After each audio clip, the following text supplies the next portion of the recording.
you find yourself in the race car world in the first place? So, so I'm from the Philippines. I'm a 20-year-old racing driver, and my history dated back to when I was like 3 years old. That's initially how I started getting into karting through my dad, who was a very, very passionate racing driver who couldn't fulfill his dreams himself. So he's kind of living it through me. And yeah, I guess the road kind of led me here. Well, and then what's the opportunity like for racing in the Philippines? Is there a lot of access to tracks and cars? Absolutely not. I don't think we're really known for racing at all. So I think that's kind of why I made it my personal endeavor to, cement my country in the world of motorsport. And initially, I'd always thought it was a bit of a disadvantage being in a country where racing is not really a household sport. It's not something that we have access to, like the circuits and the cars. Formula One doesn't come to Philippines. So I think that itself kind of made my dreams a little bit unreachable early on, but I guess I kind of powered through.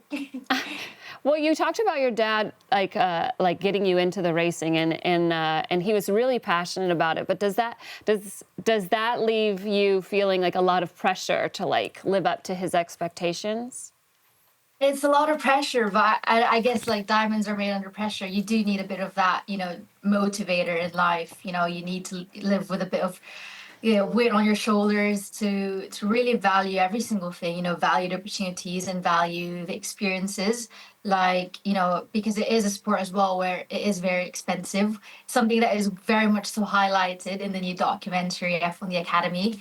My storyline is kind of different compared to the other drivers because, I did come from a family that was very middle class. We didn't have a lot of money, especially not enough money at all to be in the world of motorsport.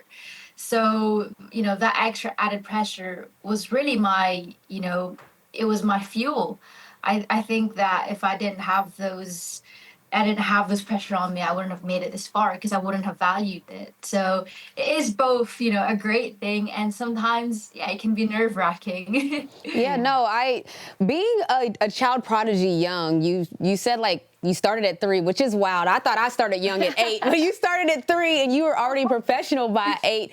What was that like in a sense of you're 8, but you're expected to perform at the highest level of other pros or that your whole family is kind of dependent on you? It's very similar to like in the basketball world where AAU tournaments are very expensive. And I don't know, now looking back, I'm like, why would my parents be spending all of that money on young me? But your family did the same. So what was that like being a young prodigy?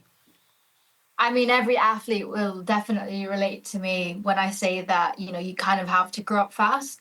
I think, being in sport in general, it teaches you so much, so many valuable lessons in life, but at the same time, it really fast tracks you into facing, difficult moments. A lot of the kids nowadays, they experience, difficult moments and defeats very later on in life. But as an athlete, you face it when you're 3, you face it when you're 8.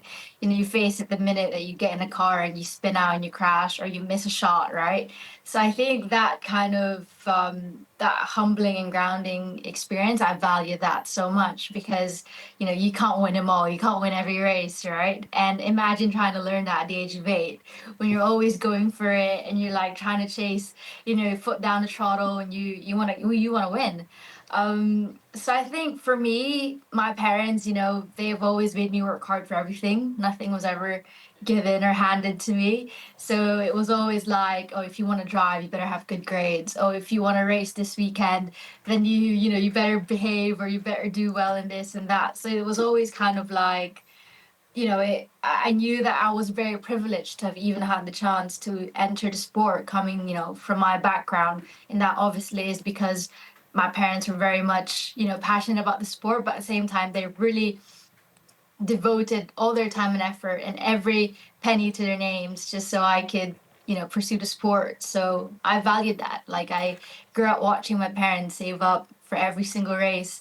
So I had to grow up quickly and I love it about myself. I love that, I kind of, I'm 20. I'm still in my very first year of proper adulthood, and I've left the teenage years behind. Watch new episodes of Women's Sports Now every Thursday on Roku channel.